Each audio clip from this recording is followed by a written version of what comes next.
అంటే ఎలా? రోడ్డెక్కండి, క్యాడర్లో జోష్ నింపండి.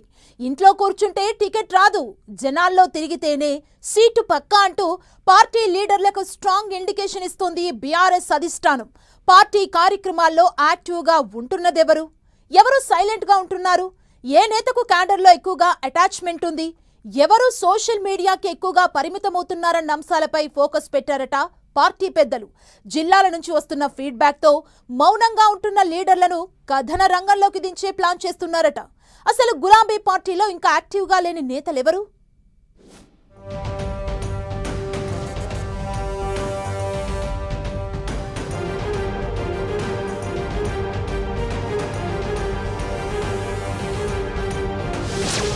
సైలెంట్ గా ఉంటే కుదరదు, రంగంలోకి దిగాల్సిందే. ఫుల్ యాక్టివ్ మోడ్లో లేని నేతలకు బీఆర్ఎస్ డైరెక్షన్స్. పనితీరు మెరుగుపరుచుకోవాలంటూ లీడర్లకు అలర్ట్. ఫీల్డ్లోనే ఉండాలి, ప్రజల్లో కనిపించాలని దిశానిర్దేశం. జనాల్లో ఉండే నేతలకే టికెట్ అంటూ సంకేతాలు.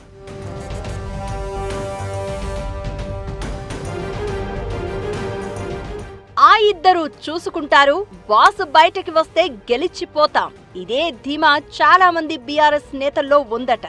అయితే అలా కుదరదు, ఫీల్డ్లో ఉండాల్సిందే, గ్రౌండ్ లెవెల్ ఆపరేషన్ జరగాల్సిందే అంటోందట కారు పార్టీ అధిష్టానం. సైలెంట్ గా ఉంటూ అప్పుడోసారి ఇప్పుడోసారి ప్రెస్ మీట్లు పెట్టి కేటీఆర్, హరీష్ పర్యటనల్లో హడావిడి చేస్తే సరిపోదని చెప్పకనే చెప్తున్నారట. తెలంగాణ భవన్లో కేటీఆర్, హరీష్ రావు వెంబడి కనిపించడం కంటే నియోజకవర్గాల్లోనే తిష్ట వెయ్యండి, ప్రజల్లోనే తిరగండి. ఏ సమస్య ఉన్నా వెంటనే రియాక్ట్ అవ్వండి, ప్రజా ఉద్యమాలు చేపట్టి ప్రభుత్వాన్ని కార్నర్ చేయండి అంటూ డైరెక్షన్స్ ఇస్తున్నారట.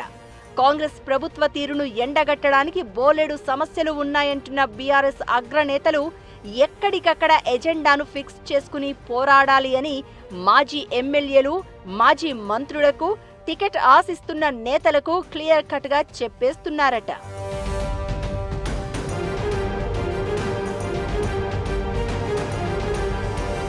ప్రతిపక్ష పాత్ర అంటే ప్రెస్ మీట్లు, ప్రకటనలు, సోషల్ మీడియా పోస్టులు మాత్రమే కాదు, ప్రజల్లోనే ఉండాలి.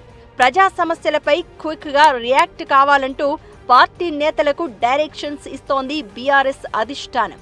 క్షేత్రస్థాయిలో నాయకుల పనితీరుపై ఆరా తీస్తున్న పార్టీ పెద్దలు సభ్యత్వ నమోదు, జిల్లా సమీక్షలు, స్థానిక సమస్యలపై ఎవరి రోల్ ఎలా ఉందన్న దానిపై వివరాలు సేకరిస్తోందట. క్యాడర్తో బలమైన బంధం ఉన్న నేతలెవరు? వారంలో కనీసం 4-5 రోజులు నియోజకవర్గంలో అందుబాటులో ఉంటున్న లీడర్ ఎవరనే దానిపై గ్రౌండ్ రిపోర్టు తెప్పించి పరిశీలిస్తున్నారట. ఇటీవల కేటీఆర్, హరీష్ రావు వరుసగా జిల్లాల్లో కార్యకర్తల సమావేశాలు పెడుతూ స్థానిక నేతలు ఎంతవరకు యాక్టివ్గా ఉన్నారన్న దానిపై ఆరా తీస్తున్నారట. ప్రతిపక్షంలో ఉన్నప్పుడు ప్రజల మధ్య గడిపే సమయం, స్థానిక సమస్యలపై పోరాటమే పార్టీకి, నేతలకు పేరు తీసుకొస్తుందని చెబుతున్నారు. ఉమ్మడి కరీంనగర్, మెదక్, వరంగల్ జిల్లాల్లో క్షేత్రస్థాయిలో పార్టీ కార్యక్రమాలు ఎక్కువగా కనిపిస్తున్నాయట.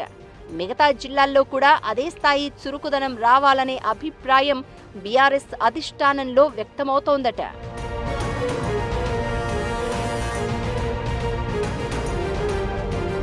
పార్టీ పదవి కంటే ప్రజల్లో కనిపించే నేతలకే ఎక్కువ విలువ అనే ఇండికేషన్ ఇస్తున్నారట.